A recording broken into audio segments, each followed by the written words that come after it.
Okay, the first part of the study guide, right? You should know the definitions of all the four conic sections, meaning these definitions. I wrote it into the study guide, actually. Like for the circle, the set of all points in the plane equidistant from a fixed point called the center. Right? The distance from the circle to the center is the radius. Right? These will be the source of some kind of fill in the blank kind of questions. Right? So you need to know basically the words that are in here. The parabolas, we just did the parabola.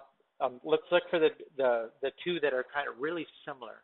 Notice the difference clearly. That'll be what's tested. Okay. The ellipse is the set of all points in the plane, the sum of whose distances from two fixed points is constant. Right.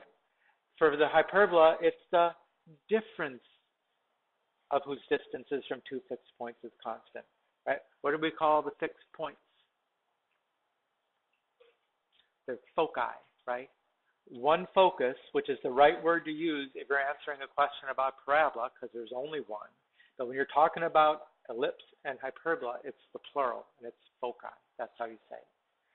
So we need to know those definitions. You need to know the basic parts. We did all that. Right? For the circle, it was basically here. There wasn't much more that we showed. If you remember, we kind of had to reach back to the beginning of the book to look for anything that had to do with circle. What did we do with circle? We did a couple things, right? If you know the parts, the center and the radius, you should be able to write the equation, right?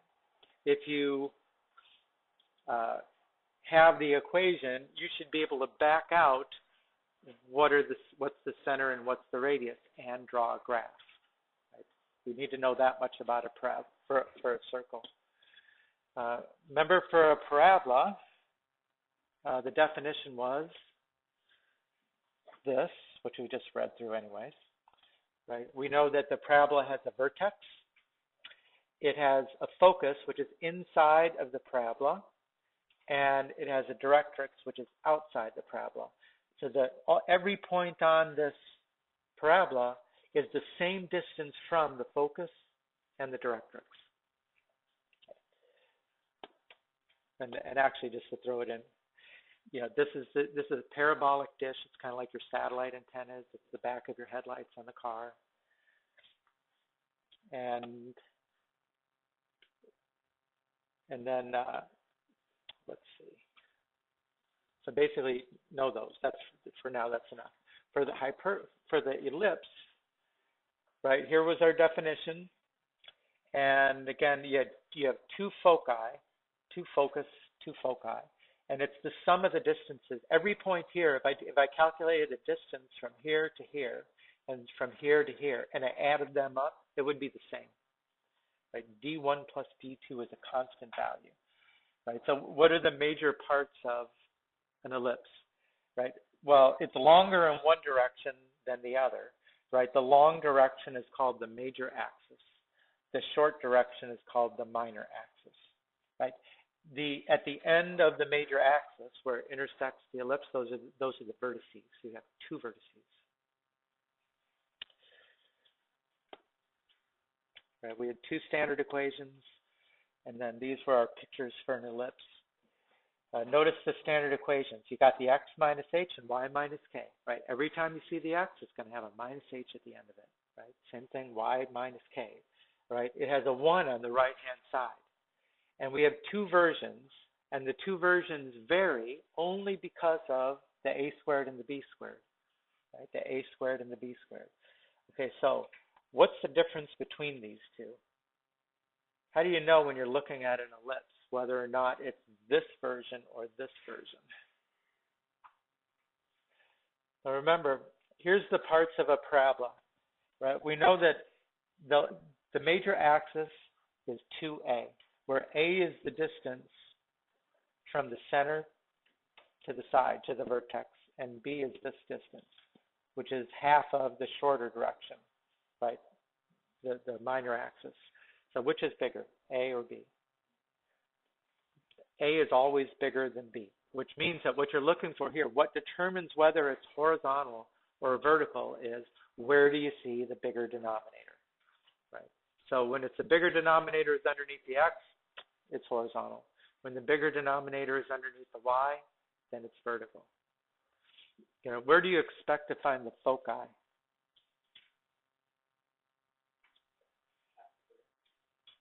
Remember, the foci are along the major axis. I'll draw it on this one since it's not already clear.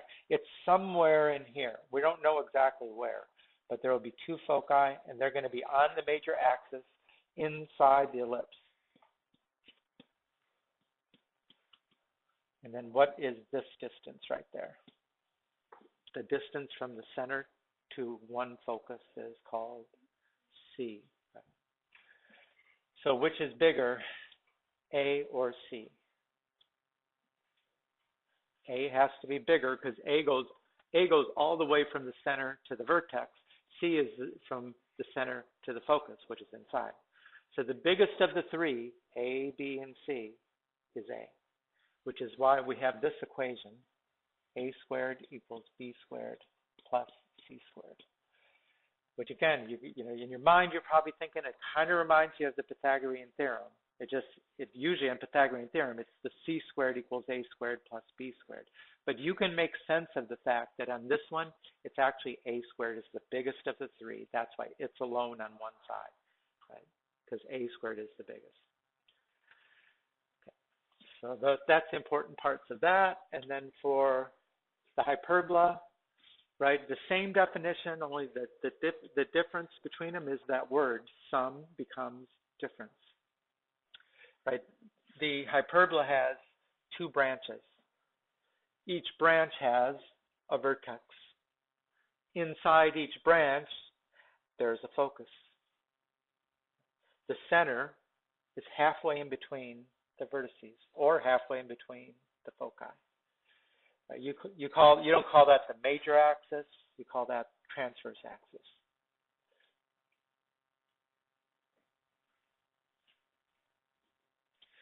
And so let's see. In this case, what's bigger, A or C? The C is bigger now, right? Because the focus is inside the hyperbola. The vertex is actually closer to the center than the focus is. So the C is going to be bigger than A. I think that this is not as much help. Because you can definitely see the distance C, and you can even see the A in there, but where's the B? You don't see the B sketched on there. Well, remember, in order to explain the B, we actually graphed this, and we said, you know, if A is the distance from the center to the vertex, B is a distance that you go up from the center, or in the perpendicular direction, right, from the center to make two other points, and then those 4 points became the midpoints of a rectangular box, which you sketched in so that you could draw these diagonals of the box, and the diagonals of the box were asymptotes for each branch of the hyperbola. So now, which is the biggest? C is the bigger of the three in this case. So we have a formula, right? And it's actually exactly like the Pythagorean theorem. C squared equals A squared plus B squared. Okay. So back to this. So we need to know all those parts. You know, the problems that I've put at the bottom here are those kind of fill in the blank problems at the beginning of each section, the ones that seem more pertinent to this. I mean, that's what I'm looking for on that. Okay. Right, the next bullet here, right, if you're given the conic section in the standard form, be able to sketch the graph. So you'd be given, for example, you know, we can go down the line of all these things again. You could be given the circle in the standard form, and you should be able to sketch the graph and label the parts that are important to that. You know, on the test, you're not given the standard forms. you're given equations and told this is in standard form, right? So it shouldn't be that hard to figure out the standard form, right? If you saw this as a standard form and you say, okay, and it says that's a circle. It's not like you have to guess which one it is. You know this is the standard form of a circle. So you shouldn't be too hard to figure x minus h squared, y minus k squared equals, maybe you got to remember that that's an r squared. Okay. If it comes to the parabola,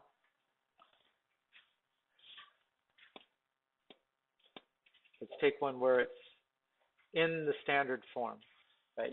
If you were given this and told this is the standard form for a parabola, then you ought to be able to back out the fact, okay, well, there's your x minus h squared. There's the y minus k squared. The only thing that you have to actually add to it is, okay, well, what is it again that goes in front of the y minus 1? Or the y minus k? 4p. And then know what the p is, right? P is this distance, p is this distance. So you're going to, like I say, the first 4 questions are giving you those 4. It tells you this is what it is, and it's in the standard form. And you ought to be able to at least make that much sense out of that. Because later you'll be asked to put things in the standard form. Okay, well, that's the example you're aiming for. Okay, so there's a parabola, ellipse. Let's look for one. Okay. Again, you can see if you're given it in standard form, remember it's got the 1 already there. There's your x minus h squared. There's your y minus k squared. The only thing you don't know is whether or not that's a squared or is that a squared. In this problem, that was the a squared. How did I know that? How do you know that that's a squared for this ellipse? Because it's bigger, right? A is the bigger denominator. So this case, there's your a squared and there's your b squared. Okay, for a hyperbola,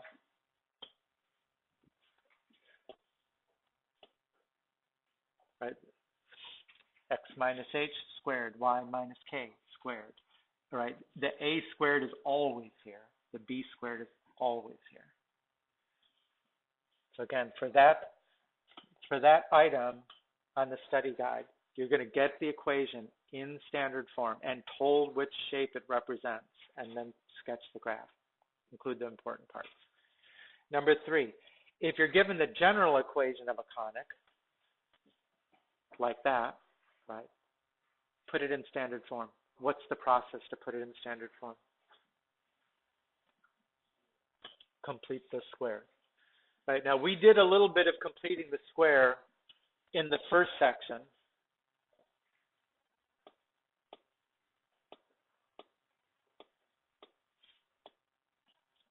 Why am I? Oh, it's going the wrong way. Right, and you figured out, how do you complete the square? You take half of the middle. We'll call it the middle term. In fact, if you're only starting with 2 terms, it's not really the middle term, but it will be the middle term. Half of the middle term and square it. Right, half of the middle term, square it. If there's a number in front of the squared term, you factor it out before you do that. You factor that number only from the first 2 terms. So take a 2 from 2x squared and from 16x, then you get x squared plus 8x. Now you take half of the middle term and square it. Right? That's what we meant by completing the square. And we ended up doing it. We didn't actually do it for circles, but we definitely did it for parabolas. Right? And again, you have to know what's the standard. If you're asked to put it in standard form, you got to know, well, which standard form am I aiming for? So you need to look at the top of the test where you had the parabola in standard form. That's trying to tell you what you're aiming for. We did that for ellipses. Right? The only thing for an ellipse or a hyperbola, you could end up having to do it twice, right? Because there's 2 square terms. Hyperbola.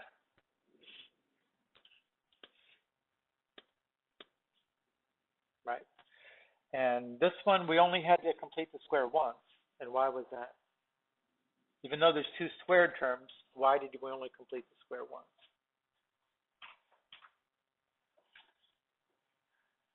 Because there was only one of these terms, right? There was not an x to the first term, so we didn't have to complete the square on x. That's like telling you right away, the h is 0. Right? That one you have to complete the square on. That one you didn't. So we did that 3 times. Be able to put them into standard form. Next, given the characteristics of a conic, write an equation in standard form. Well, we did that. We did that with the circle first. Right? That was like this. Right? Given the center, given the radius, write the equation in standard form. There's really not a lot else you could do with a circle. Right? I mean, you got to get those 2 parts, and there's only one thing to do with it.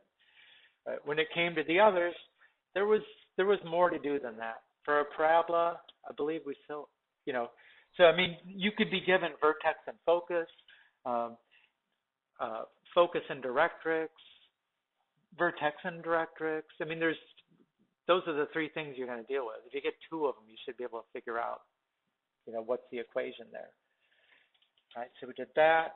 For an ellipse, I think that came first. Yeah, so you could be given the foci, the length of the major axis. What are they trying to tell you when they tell you the length of the major axis? It's the A, right? Because the major axis is how long? 2A. So when they tell you the major axis, then you know that A is 8. Okay. If they tell you the minor axis, what are they telling you? 2B. So just divide it by 2. For all of these calculations, we ended up having to do, you can end up using that Pythagorean theorem looking kind of thing. For an ellipse, remember, it's the A squared, which is the biggest, so it's alone on one side. For the hyperbola, I think I'm on this side. Yeah, that was right. For the hyperbola, it's actually c squared equals a squared plus b squared. But again, you're going to be given things like vertices and foci, and expected to be able. It doesn't actually ask you to graph it. The part of it that we sketch the graph just helps us make sense out of, what we've been given. Okay, and I think the last thing is classify the conics as circle, parabola, ellipse, hyperbola. And since we didn't do this in the homework, since nobody asked, let's just go and do that. I'm probably going to have to reload this, but no, it's there.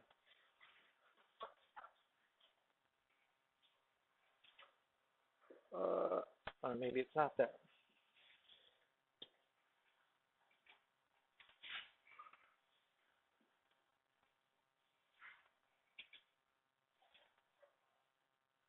That was a lot of problems, but I didn't expect it. You're going to spend too much time on it.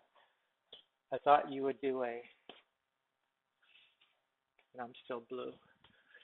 Okay, remember, in order to tell what kind of conic section it is, you're just looking at the squared terms. For example, let's go through first and mark all the parabolas. What are you looking for to find the parabolas? One squared term, right? So let's see. First one, no. 56, parabola. Okay, how about 57, 58, 59? There's another parabola. You just put the letter, right? 60, 61, 62, 63, parabola. 64, 65, there's another parabola. 66, 67, 68. Okay, there's all the parabolas because they just had one squared term. Okay, now, which is the shape that the squared terms have opposite signs? Keep trying. I've heard 3 guesses and they're all wrong. So, hyperbola, right? One is a positive, one is a negative. So let's go through and find all the hyperbolas, right? Where they have opposite signs on the squared terms. 53, no. 54, no. 55, there you go, hyperbola. 57, hyperbola. 62 hyperbola. 60, let's see. 68, there you go, hyperbola. Okay, that leaves us with circles and ellipses. How do you tell which is a circle? When the coefficients of x squared and y squared are equal, right? So go through here and look at the coefficients of x squared and y squared. Where they're equal, circle. So x squared plus y squared, circle. Because they're both 1x squared and 1y squared. Let's see, 58, there's a circle. Not 64, 4y squared plus 4x squared, circle. And it looks like 67. Right, so which leaves, the only shape that we didn't get was ellipse, right? An ellipse has two squared terms. They're the same sign, but their coefficients are not equal, right? So 9 and 4, right now we can just label it ellipse by process of elimination. We've named all the others. They have to be ellipses, but that's what it should be, right? Two squared terms, same sign, but not necessarily, but definitely not equal to each other. So we have to say ellipse. Fill in the blanks. Ellipse. Ellipse. Ellipse. I think there's 4 like that on the test. So just do it like that. That should be 4 easy problems for you. Okay.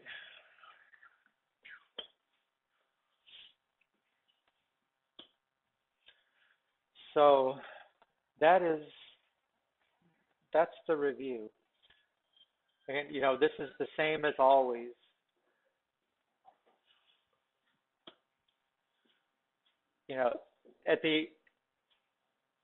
All the problems that are on here, I don't necessarily expect you did them all, but you should be doing enough that you've actually tested yourself on that concept. I mean, I would say not a bad way to do it is, in each one of these, even maybe before you even start, just write down a number. Like pick out of this group, let's pick number 5.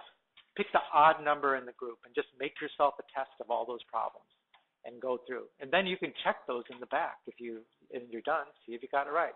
Don't check until you've done it. Take it as a test. The ones you get wrong, go back and try and do other problems. See whether you can get them right. And you can hand that in for some extra credit before the test. If you fail the test, you need to have done the study guide and given it a good effort, right? Not just, I'll do one and there'll be no work to support it and it'll be wrong, by the way. And okay. Right, do you have any questions? See, that'll be Monday. I'm here after school, before school, Saturday. Remember, this is online, will be online. All the videos we made along the way are online. Okay. If you want to copy, I can make this smaller. I mean, this is going to be sent out, but some people always seems like they want a copy.